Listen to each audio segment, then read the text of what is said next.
இந்த வீடியோ கொஞ்சம் பாருங்க. இதுல ஒரு எலி ரொம்பவே பசியோட சுத்திட்டு இருக்கு. ஒரு ஓட்டையில இருந்து அதுக்கு சூப்பரான ஸ்மெல் வருது. என்னடா அப்படின்னு உள்ள போய் பார்த்தா அது ஒரு பழைய அந்த பேக்கரியில கேக்ஸ், ஃப்ரூட்ஸ் எல்லாமே இருக்கு. இன்னைக்கு நமக்கு வேட்டை தான் அப்படின்னு நினைச்ச அந்த எலி மொத்தத்தையும் சாப்பிடுது. பசி தீர்ந்ததுக்கு அப்புறம் அங்கிருந்து கிளம்பாம இங்கதான் எல்லாம் இருக்கே, நம்ம எதுக்கு வெளியே போகணும், இங்கே இருந்துருவோம் அப்படின்னு சொல்லிட்டு டெய்லியும் அங்கேயே இருந்துட்டு சாப்பிட்டுக்கிட்டே இருக்கு. இப்ப எலி பெருச்சாலியா மாறுது. அந்த அளவுக்கு குண்டாகுது.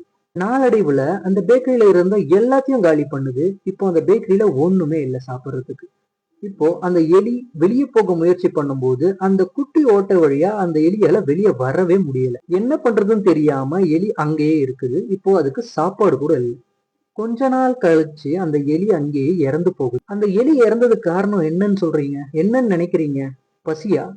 அந்த ஓட்டையிலிருந்து அந்த எலியால வெளியே வர முடியலன்றதா? நம்பர் ஒன் காரணம் கம்ஃபர்ட் ஜோன். அந்த எலி இங்கதான் நமக்கு எல்லாமே கிடைக்குது, நம்ம ஏன் வெளியே போகணும் அப்படின்னு நினைச்சு கம்ஃபர்ட்டா அந்த பிளேஸ்ல உட்காந்து. இந்த மாதிரி தாங்க நம்மளும் நம்ம லைஃப்ல ரொம்பவே கம்ஃபர்ட்டா ஒரு இடத்துல இருப்போம். அந்த இடத்த விட்டு வெளியவே வர முடியாது. அந்த இடத்துல இருந்தா நம்மளால க்ரோ ஆகவும் முடியும். ஆனா அது புரியாம இங்க கம்ஃபர்ட்டா தானே இருக்கு, நம்ம ஏன் இங்கவே இருந்துடக்கூடாது அப்படின்னு சொல்லிட்டு நம்ம அங்கேயே இருப்போம். கம்ஃபர்ட் ஜோன்ல இருந்து நம்ம பழகிட்டோம்னா ஒரு நாள் அந்த எலி நிலைமை தான் நம்மளுக்கும்.